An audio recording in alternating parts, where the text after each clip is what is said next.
অর্থাৎ সে প্রত্যেকটা কাজ করবে বুদ্ধির সাথে।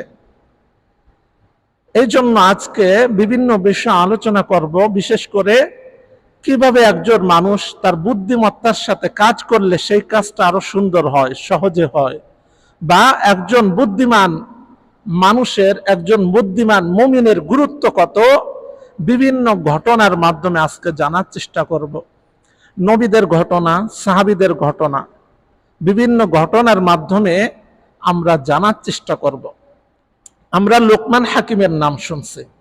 লোকমান হাকিম কালো ছিল, খাটো ছিল, কালো ছিল, ঠোঁট মোটা ছিল, চুল কুকড়া ছিল। অর্থাৎ আমাদের বাহ্যিক চোখে, আমাদের চোখে যত খারাপ হওয়ার, একজন মানুষকে দেখতে কতটা খারাপ হতে পারে, সব কিছু তার মধ্যে বিদ্যমান ছিল। কিন্তু তারপরও আল্লাহ তাআলা প্রশংসা করে সূরা লোকমান নাজিল করেছেন। একজন মানুষের নামে একটা সূরা নাজিল করছেন, তিনি কিন্তু নবীও ছিলেন না, কিন্তু কেন? তার বুদ্ধির কারণে, তার জ্ঞানের কারণে, তার প্রজ্ঞার কারণে সে আল্লাহ তাআলার কাছে এত প্রিয় হয়েছেন। ওয়ালাকাদ আতাইনা লুকমানাল হিকমা, যে আমি লোকমানকে হিকমত দান করছি, জ্ঞান দান করছি, বুদ্ধি জ্ঞান, বুদ্ধিমত্তা, এইগুলো আমি তাকে দান করছি, যেই কারণে লোকমান এত সম্মানিত। লোকমান তার নাম কোরআনে উল্লেখ করা হয়েছে যেই কারণে। এই জন্য বুদ্ধি জ্ঞানের প্রয়োজন আছে। এখন মানুষ বলতেই কম বেশি সবার মধ্যে বুদ্ধি জ্ঞান আছে, কিন্তু বুদ্ধি জ্ঞান সবাই সঠিকভাবে কাজে লাগায় না। এটা হলো সবচেয়ে গুরুত্বপূর্ণ বিষয়। একবার প্রিয় নবী মুহাম্মদুর রাসূলুল্লাহ সাল্লাল্লাহু আলাইহি ওয়াসাল্লাম, তিনি বদর যুদ্ধ যখন শুরু হবে, বদর যুদ্ধের শুরুর দিকে, এখন কাফের যারা আছে তাদের তো সংখ্যা জানা জরুরি, তাই না? সংখ্যা জানা ছাড়া তাদের শক্তিমত্তা কতটুকু এটা আমি কিভাবে নির্ণয় করব এবং কিভাবে প্রস্তুতি গ্রহণ করব? আগে তো তাদের সংখ্যা এবং তাদের শক্তি সম্পর্কে বিরোধী দল তাদের অবশ্যই জানা থাকা প্রয়োজন। না জানলে এই যে গোপন বিষয়গুলো, গোয়েন্দা তথ্যগুলো যদি না থাকে, তাহলে কিন্তু আপনি যুদ্ধে বিজয় লাভ করতে পারবেন না। সেই জন্য অবশ্যই বিরোধী দলের খুঁটিনাটি বিতর্কিত বিষয় আপনাকে জানতে হবে। এবার সাহাবা একরাম কি করলেন, যে বদর যুদ্ধের পাশ দিয়ে ঘোরাঘুরি করলেন, বদের প্রান্তের পাশ দিয়ে ঘোরাঘুরির সময় এমন সময় দুইজন লোককে দেখলেন ঘোড়ায় রয়েছে। এবার যখন তারা টের পেল যে এরা তো মুসলমান, আমাদের ধরতে এসেছে, একজন পালিয়ে গেল। কিন্তু আরেকটা গোলাম ছিল, উকবার গোলাম। উকবা সেও কাফের, তার একটা গোলাম ছিল, তাকে ধরে ফেলল। এখন ধরে ফেললে এখন তারা বন্দি করে মদিনায় নিয়ে আসা হলো। মদিনায় আনার পর এবার তাকে যেইভাবে তার থেকে স্বীকারোক্তি নেওয়া যায়, যে সৈন্য কতজন আছে, তোমাদের অস্ত্র কেমন কি আছে, সব কিছু জিজ্ঞাসা করে, কোনো উত্তর নাই। মানে সে বলতেছে আমাদের অনেক শক্তি আছে, অনেক ক্ষমতা আছে, কিন্তু নির্দিষ্ট করে সংখ্যা কতজন তোমরা এসেছো এটাও সে বলে না। সাহাবা ইকরাম অনেকক্ষণ ধরে তাকে মারধর করছে, বিভিন্ন ভাবে তার থেকে স্বীকারোক্তি নেওয়ার জন্য চেষ্টা করছে, কিন্তু সে কোনোভাবে বলবে তো বলবেই না, বললই না। এর পরক্ষণে সাহাবা ইকরাম কিছু না করতে পারে তারা হুজুর সাল্লাল্লাহু আলাইহি ওয়াসাল্লামের দরবারে নিয়ে আসলো। নিয়ে আসার পর এবার হুজুর সাল্লাল্লাহু আলাইহি ওয়াসাল্লাম বারবার জিজ্ঞাসা করার পর সে কোনো কথাই বলবে না। সে শুধু অস্পষ্ট বর্ণনা দেয় যে আমাদের লোক সংখ্যা অনেক, আমাদের সবকিছু অনেক অনেক, কিন্তু নির্দিষ্ট সংখ্যার কথা সে বলে না। এবার হুজুর সাল্লাল্লাহু আলাইহি ওয়াসাল্লাম তিনার যে মেধা, তিনার যে বুদ্ধি, সেটাকে খাটালেন। সে তো জানে, প্রিয় নবী জানে যে একটা গোলাম, এর মাথা মোটা, একে যতই মারি কাজ হবে না। তখন তিনি বললেন ঠিক আছে, তাহলে একটা কথা বলো, যে তোমরা যে গতকালকে খানা খেয়েছো, খাবার খেয়েছো, তোমরা তো উট জবাই করছিলা তাই না? সে বলতেছে হ্যাঁ, উট জবাই করছিলাম। তাহলে বলো তো কতটা উট তোমরা জবাই করছিলা? সে বলতেছে আমরা 10টা উট জবাই করছিলাম।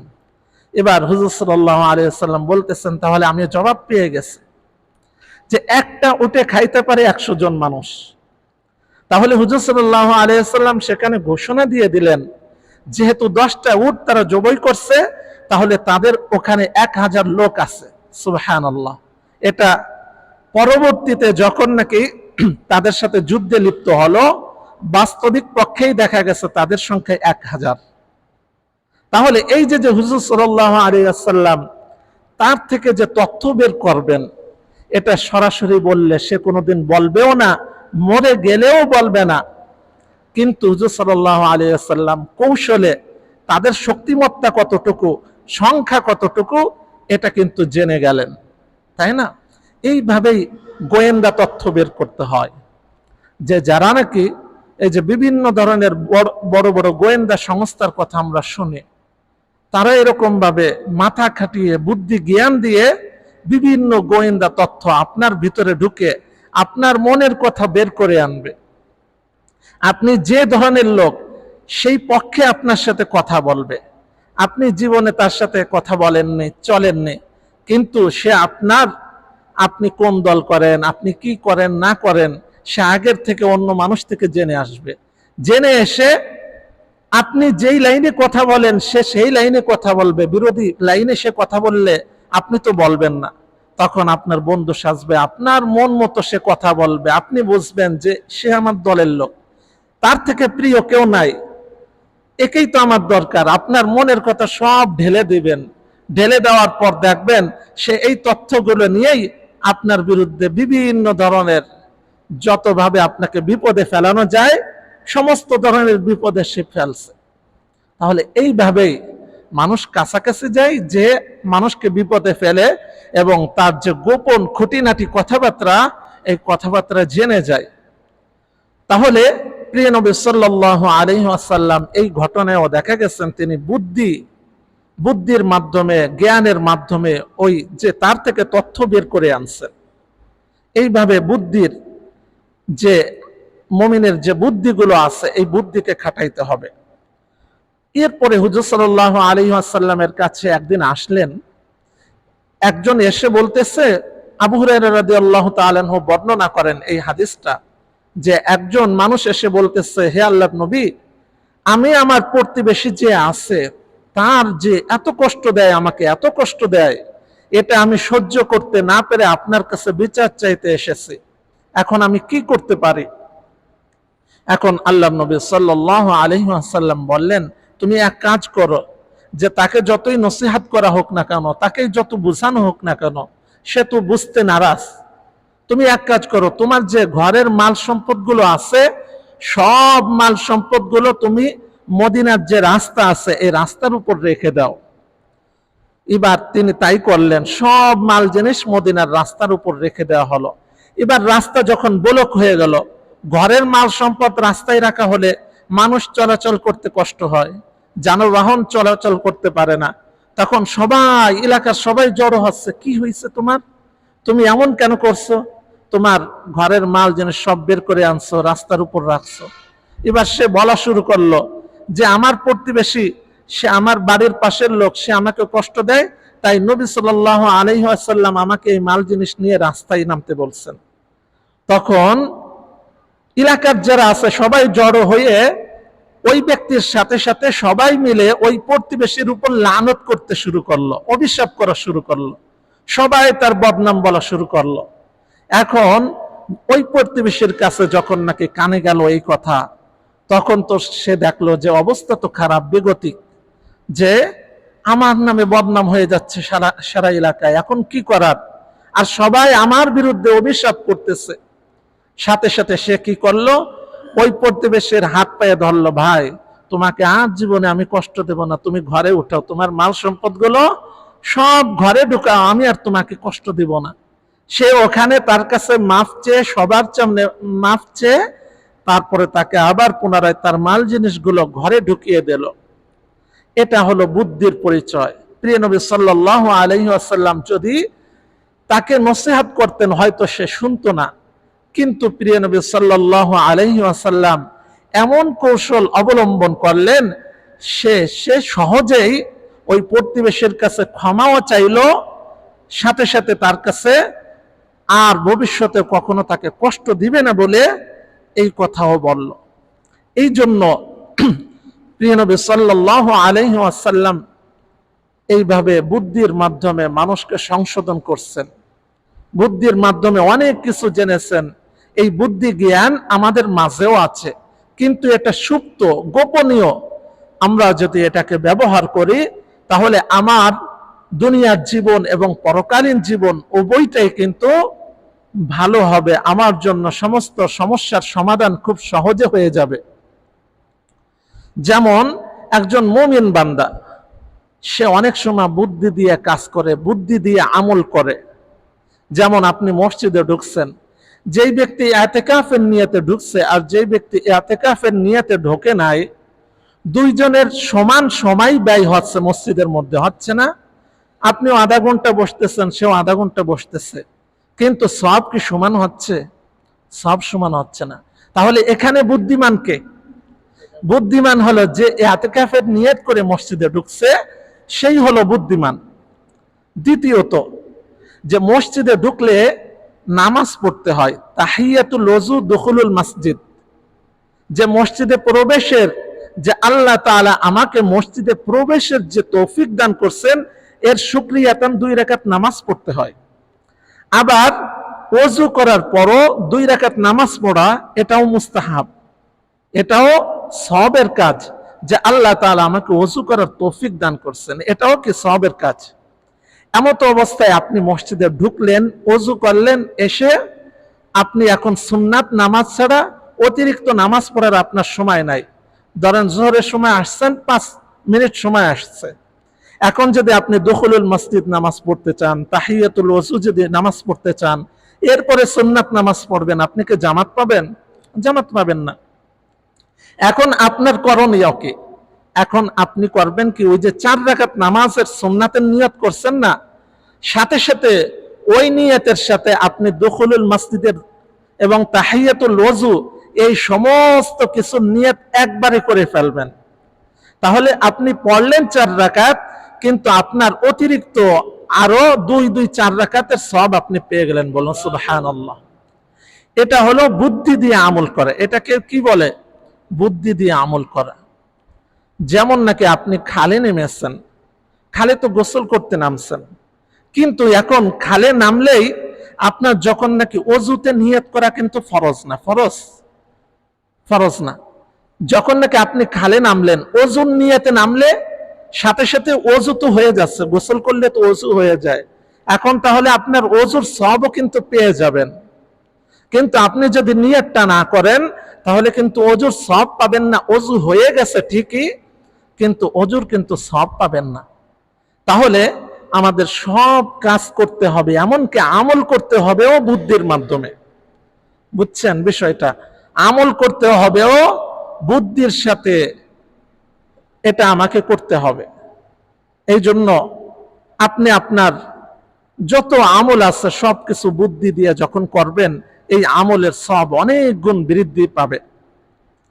এরপরে হযরত সুলাইমান আলাইহিস সালামের একটা বুদ্ধির ঘটনা আছে, যে একবার 4 জন ব্যক্তি সফরে যাচ্ছে, মানে যে 2 জন, একটা মা এবং ছেলে, 2টা মা এবং তার 2 জন ছেলে মরুভূমির মধ্যে দিয়ে খালি প্রান্ত দিয়ে এরকম যাচ্ছিল। হঠাৎ করে একটা বাঘ আসলো। বাঘ এসে একজনকে নিয়ে গেছে, ছোট একটা বাচ্চাকে এরকম ভাবে তার কল্লাটা ধরে তাকে আবার নিয়ে চলে গেছে, সে মারা গেছে। এখন 2 মা, কিন্তু বাচ্চা রয়েছে কিন্তু একটা। এখন উভয় মা দাবি করে যে যে বেঁচে রয়েছে সে হলো আমার সন্তান, সে কি আমার সন্তান। এখন সেখানে তো অন্য কেউ ছিল না, এরা 3 জন ছাড়া অন্য কেউ ছিল না, আর ছোট ছেলেটা কথাও বলতে পারে না।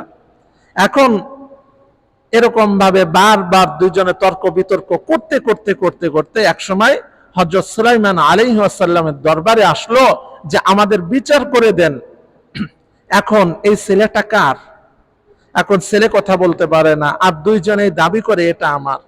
এখন হযরত সুলাইমান আলাইহিস সালাম এবার ঘোষণা দিচ্ছেন যে ঠিক আছে, যেহেতু তোমরা দুইজনেই দাবি করতেছো ছেলেটা তোমার, তাহলে এক কাজ করি, এই ছেলেটাকে মাঝখান থেকে কেটে দুইজনের অর্ধেক অর্ধেক দিয়ে দিই। এবার যে একজন মহিলা বলে ঠিক আছে তাই দেন, সমস্যা কি? কিন্তু যে প্রকৃত মা সে কিন্তু এবার বলতেছে না না না না, এই ছেলে আমার না, আমার এই ছেলের দরকার নাই, এই ছেলেটা ওকে দিয়ে দিন। প্রকৃত মা কি কোনোদিন চাবে যে তার ছেলেকে তার সামনে দুই টুকরো করা হোক? এটা কি চাবে? যখন নাকি এই কথা বলছে, সাথে সাথে হযরত সুলাইমান আলাইহিস সালাম বুঝছেন যে এই মহিলাটাই যার ওই সন্তানের প্রতি দরদ রয়েছে, সাথে সাথে তাকে ওই সন্তানটা দিয়ে দিয়েছে। বলুন সুবহানাল্লাহ। এটা হলো বুদ্ধিমত্তার সাথে, ইনসাফের সাথে কিভাবে বিচার কার্য করতে হয়। হযরত সুলাইমান আলাইহিস সালামের মাঝে তিনি যে এই যে শাসক হবেন, সারা বিশ্ব শাসন করবেন, এর কিছু যোগ্যতার প্রয়োজন হয়, ক্রাইটেরিয়ার প্রয়োজন হয়, যে আমরা একজন মূর্খ মানুষকে হলেই তাকে শাসক বানিয়ে দিতে পারি না, আর যদি বানাইও দিই তার দ্বারা দেশের ক্ষতি হবে। এই জন্য বুদ্ধি জ্ঞান বুদ্ধিমান একজন লোককেই আল্লাহ পাক রব্বুল আলামিনের পক্ষ থেকে শাসক নিযুক্ত করা। হযরত সুলাইমান আলাইহিস সালাম সেই গুণের অধিকারী ছিলেন। একবার তিনি এরকম বসে রয়েছেন, একবার বিচার আসলো যে হুজুর আমার হাঁস চুরি হয়ে গেছে। এবার হাঁস যখন চুরি হয়েছে, এবার বিচার তো করা লাগবে, কিন্তু চোরের তো কোনো খোঁজ নাই। চোর কি সে স্বীকারোক্তি দেবে যে আমি চুরি করছি? সে তো বলবে না তো আমি চুরি করছি। এখন কি করছে? এখন এরকম একটা মজলিসে, মসজিদের মধ্যে সবাইকে, যে এলাকার যত মানুষ আছে সমস্ত মানুষ যদি এই মসজিদে উপস্থিত হয়, তখন সবাইকে উপস্থিত করা হলো। এখন তিনি ভাষণ দেওয়া শুরু করলেন যে গতকালকে একটা হাঁস চুরি হয়েছে, কিন্তু দেখো চোর কি বেয়াকুব, যে তার মাথায় যে এখনো হাঁসের পর লেগে রয়েছে, হাঁসের যে পর লেগে রয়েছে তার খোঁজ নাই, সে ভালো করে জেরে ফেরে আসবে সেটাও সে করে নাই। এখন যে চোর, প্রকৃত চোর, সে তো বুঝছে যে আমার মাথায় মনে হয় লেগে রয়েছে, সাথে সাথে সে মাথা ঝাড়া শুরু করছে। এখন হযরত সুলাইমান আলাইহিস সালাম তো বাস্তবে জানতেন না, কিন্তু যখন কৌশল করছেন, যখন দেখছেন যে চোর সেই তো মাথা ঝাড়বে, সাথে সাথে যখন সে মাথা ঝাড়া শুরু করছে, তখন তিনি এই তুমি দাঁড়াও, তখন বুঝেই গেছেন যে এই চোর হবে। তাহলে এইভাবে বুদ্ধিমত্তার সাথে হযরত সুলাইমান আলাইহিস সালাম কিন্তু বিচার কার্য সম্পাদন করছেন, বিচার করছেন। তাহলে একজন শাসক হতে হলে, একজন বিচারক হতে গেলে, এমনকি ইসলামে একজন কাজী হতে গেলে, কাজী হলো এলাকার বিচার কার্য সম্পাদন করেন, এটা হতে গেলেও ইসলামের কিছু শর্ত আছে, যে তাকে বুদ্ধি জ্ঞান বুদ্ধিমত্তা থাকতে হবে, জ্ঞান থাকতে হবে। যখন নাকি তার মধ্যে প্রচুর জ্ঞান, প্রচুর মেধা, বুদ্ধিমত্তা, সব কিছুর সমন্বয় থাকবে, তখন তার দ্বারা প্রকৃত ইনসাফ পাওয়া সম্ভব, নতুবা ইনসাফ পাওয়া সম্ভব না। তাহলে এইভাবেই প্রিয় নবী মুহাম্মদুর রাসূলুল্লাহ সাল্লাল্লাহু আলাইহি ওয়াসাল্লাম বিচার কার্য সম্পাদন করছেন। একবার মুগীরা ইবনে শুবাকে, তিনি একজন সাহাবী ছিলেন, মুগীরা ইবনে শুবাকে তিনাকে পাঠানো হয়েছিল বাহরাইনের গভর্নর করে। বর্তমান ইরানের পাশে এই যে যুদ্ধ হচ্ছে, বাহরাইন আক্রমণ হচ্ছে, তা বাহরাইন কিন্তু খুব ছোট একটা দেশ, খুবই ছোট দেশ। তা বাহরাইনের যখন পাঠানো হলো, তিনি খুবই ভালো মানুষ ছিলেন এবং ইনসাফগার ছিলেন, কিন্তু কিছু দুষ্ট লোক তো থাকে, প্রত্যেক রাজত্বে, প্রত্যেক এলাকায় কিছু দুষ্ট লোক থাকে। তিনার বিরুদ্ধে শুধু অভিযোগ অনুযোগ। খলিফাতুল মুসলিমিন ছিলেন হযরত ওমর রাদিয়াল্লাহু তাআলা আনহু, তিনার কাছে শুধু চিঠি পাঠায়, হুজুর যে লোকটাকে পাঠাইছেন এই লোকটা ভালো না, এর মধ্যে এই সমস্যা সেই সমস্যা, বিভিন্ন সমস্যা বলে বলে চিঠি লেখে। হযরত ওমর রাদিয়াল্লাহু তাআলা আনহু এখন কি করবেন, এত অভিযোগ, তিনাকে আবার ফিরাই নিয়ে আসলেন মুগীরা ইবনে শুবাকে। এবার ওই বাহরাইনের দুষ্ট লোকরা তারা ভয় করতেছিল, আবার না এই মুগীরা ইবনে শুবার কথা শুনে ওমর রাদিয়াল্লাহু তাআলা আনহু আবার পুনরায় যদি তাকে বাহরাইনে পাঠান, যাতে চিরতরে বাহরাইনে আর কোনোদিন না পাঠাইতে পারেন।